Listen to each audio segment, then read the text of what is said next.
High, আমি শুভজিৎ। আশা করছি প্রত্যেকে ভালো আছেন। দেখুন, তৃতীয় মোদী সরকার যে গঠন হতে চলেছে সেটা মোটামুটি পরিষ্কার।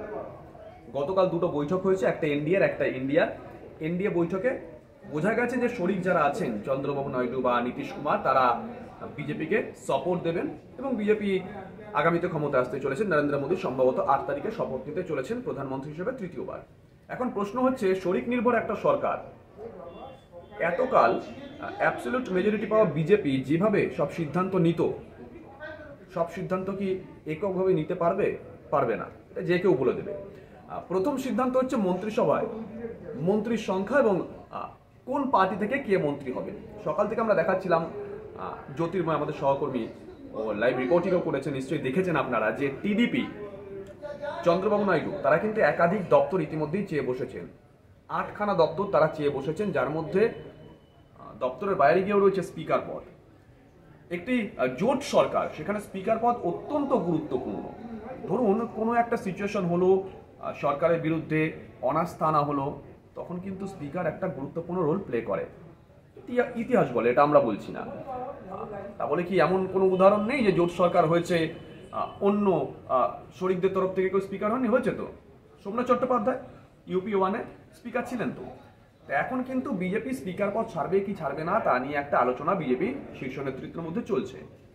নীতিশ কুমার তিনিও একাধিক পদ চেয়েছেন, রেলের মতন মন্ত্রক চেয়েছেন তিনি। জানি না রেল মন্ত্রক ছাড়বেন কিনা বিজেপি নেতৃত্ব, কিন্তু কিছু তো ছাড়তে হবে। নিজেদের কাছে কটা রাখবে আর শরিকদের কটা দেবে তা নিয়ে এখন কাটাছেড়া চলছে। আরেকটা বিষয় আসি, যে বাংলায় যে 12 জন জিতলেন তাদের মধ্যে কেউ কি মন্ত্রী হতে পারেন? দেখুন, যে কোনো সিদ্ধান্ত যে কোনো রাজনৈতিক দল হঠকারিতার সঙ্গে নেয় না, বেশ কিছু ক্যালকুলেশন করেই তারা নেয়। এর আগেও তো বাংলায় দেওয়া হয়েছিল মন্ত্রিত্ব, দেবশ্রী চৌধুরী মন্ত্রিত্ব দেওয়া হয়েছিল, মাঝপথে অবশ্য মন্ত্রিত্ব থেকে তাকে সরিয়ে দেওয়া হয়। তার মানে একটা সিদ্ধান্ত নিয়ে মন্ত্রিত্ব দেওয়া হয়েছিল, একটা কৌশল অবলম্বন করে মন্ত্রিত্ব দেওয়া হয়েছিল।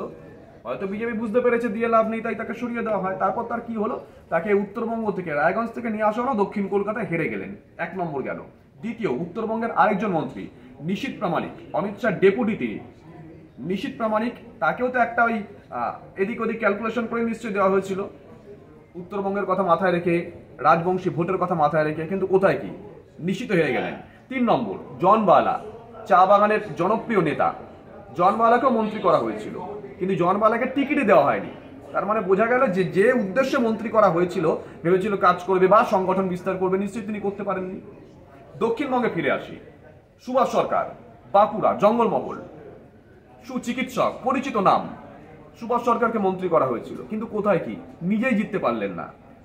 একমাত্র শিবরাত্রি সলতের মতন শান্তনু ঠাকুর মতুয়াগড় থেকে জিতেছেন কেন্দ্রীয় মন্ত্রী। তাকে কি উদ্দেশ্যে মন্ত্রিত্ব দেওয়া হয়েছিল? খুব পরিষ্কার, যে মতুয়াদের কাছে একটা বার্তা দেওয়া, যে তোমাদের মধ্যে থেকে একজনকে নিয়ে গিয়ে আমরা আমাদের মন্ত্রিসভায় বসাচ্ছি। তিনি সফল হয়েছেন, বাকিরা দিলাম হিসেবে। এবার কথা হচ্ছে, এই অবস্থায় এ রাজ্যে বিজেপি কাউকে মন্ত্রিত্ব দেবে কি দেবে না।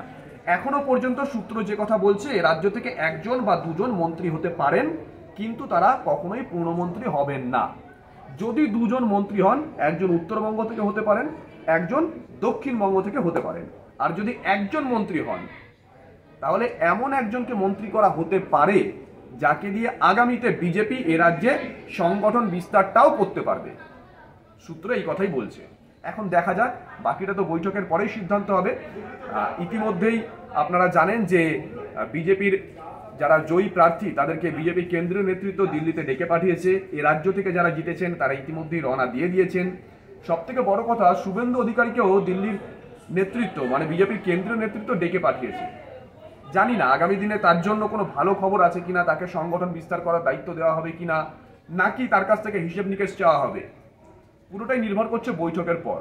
যখনই আমরা আপডেট পাবো, সব আপডেট আপনাদের কাছে আমরা তুলে ধরবো টেলিভিশনের মাধ্যমে, সোশ্যাল মিডিয়ার মাধ্যমে। নজর থাক 2 জায়গা থেকে। আপাতত বিদায়, আবারও পরবর্তী সময় দেখা হবে। ভালো থাকবেন।